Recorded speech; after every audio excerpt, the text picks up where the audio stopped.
I'd like to welcome to Art in the Air Spotlight. She's been with us many times before. Carol Estes, photographer, but now in this mode, she's going to be the author and editor of a wonderful book that's actually very personal to him, kind of a historical perspective of her grandfather and everything. It's coming out in paperback, and it's a large volume of the collection of works. Carol, welcome back to Art in the Air Spotlight. Thank you. I'm glad to be and happy to see everybody and hear everybody again. Yeah, congratulations on the book. Thank you. It was quite the effort, and it was actually my great grandfather, and he actually was he immigrated from Wales when he was 14. They took a steamer to Boston, and when they hit American soil, the flags were at half staff because President Garfield had just been shot. Oh my God! So that was my great grandfather's first day in America.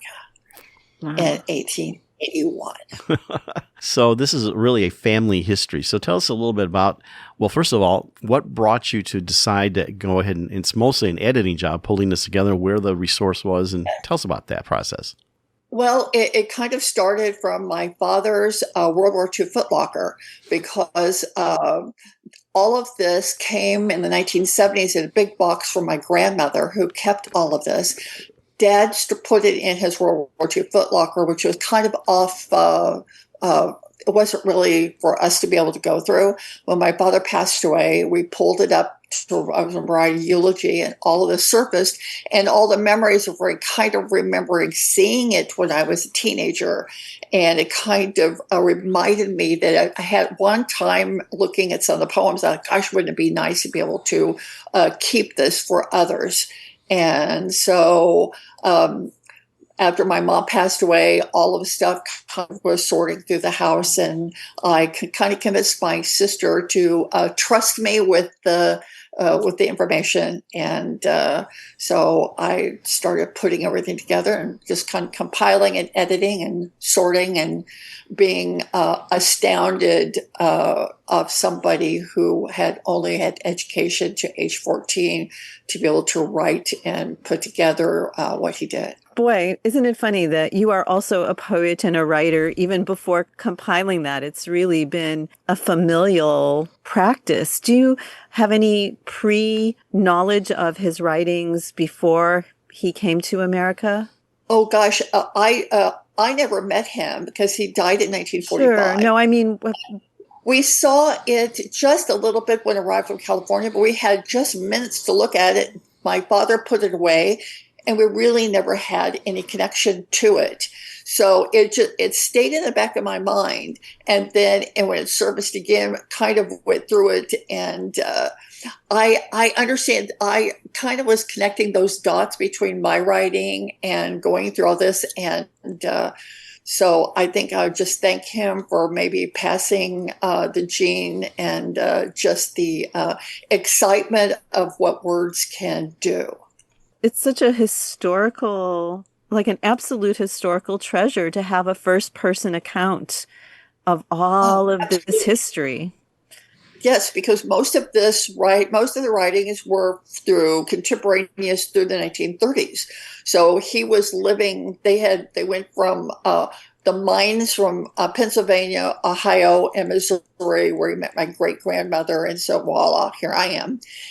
But health from the mines pushed him to end up in San Francisco, and so he spent all his last decades in San Francisco, reminiscing and talking about being a good citizen and being a good person and faith and family. And it was just amazing to see what he was able to put together and leave us for reflection. How long did it take you to do the compiling and editing and everything? That's got to be a huge process.